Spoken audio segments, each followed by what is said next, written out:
Big tech companies like Meta, Google, and Amazon have been laying off a staggering amount of workers, tens of thousands of people. Microsoft and Google, within just a couple days of each other, within 48 hours of each other, both announcing they're laying off 12,000 people in Microsoft's case, 10,000 people in Google's case. And I think we aren't giving these layoffs as much due as they actually deserve. Right now, folks are saying, oh, well, that's just in the tech sector. It's a white collar layoff. It doesn't really matter as much. But the reality is these are still hundreds of thousands of jobs. There wasn't really one area of focus we're seeing getting cut. It's kind of across the board and at all levels. So what do the widespread tech layoffs mean for the larger economy and those persistent recession forecasts?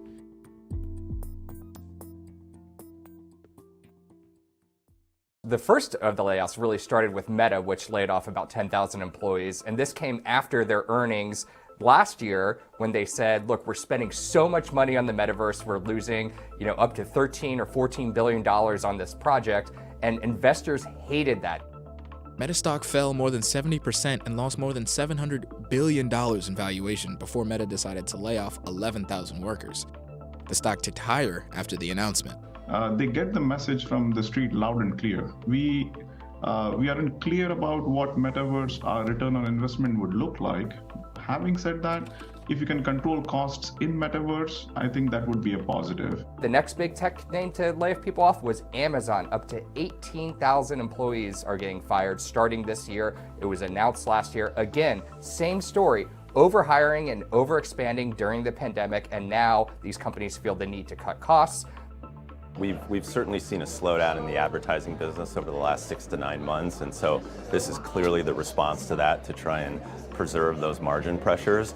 These tech giants that are laying off employees are essentially tech conglomerates, and so tech layoffs across the board look like scary numbers, but if they are in parts of the businesses that are structurally weaker or perhaps in decline, that is less concerning than if we have job cuts in, say, the higher growth areas of the business. And in someone like Microsoft's case, that would be an area like Azure.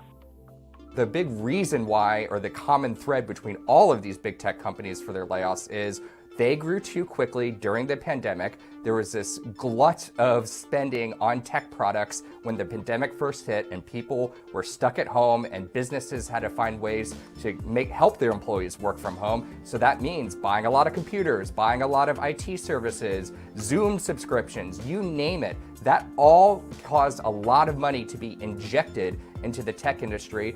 And some people in the tech industry, some executives, got a little overconfident thinking this growth is going to be sustained forever. Let's hire now and get ready for that growth. But they overprojected it. And now we're seeing an economic slowdown and everything's coming home to roost. Now that we're seeing these companies refocus on their core missions and focus on what they believe is going to be the next wave of tech computing, specifically artificial intelligence. Meta CEO Mark Zuckerberg conceded the same point in the company's layoff letter to employees.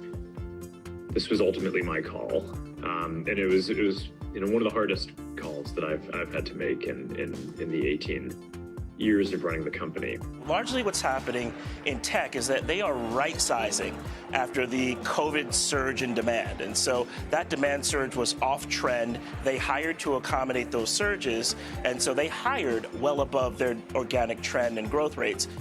And in many cases, not only was there the increased need, we'll call it, for infrastructure expansion and those sorts of things, but also you had just such a rush of customers. You needed salespeople, you need customer support, other levels of operating costs, essentially.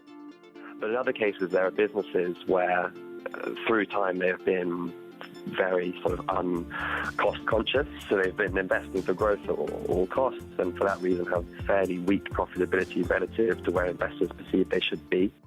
If things do get worse, you'll try to see more consolidation. The big guys are going to be okay. Google's going to be okay. Apple's not going out of business anytime soon, no matter how bad the economy gets. But what you do want to look for is some of the more weaker companies, those growth companies that either had no profits or were barely profitable. Those could either go out of business or become really attractive acquisition targets for one of the bigger guys in this environment.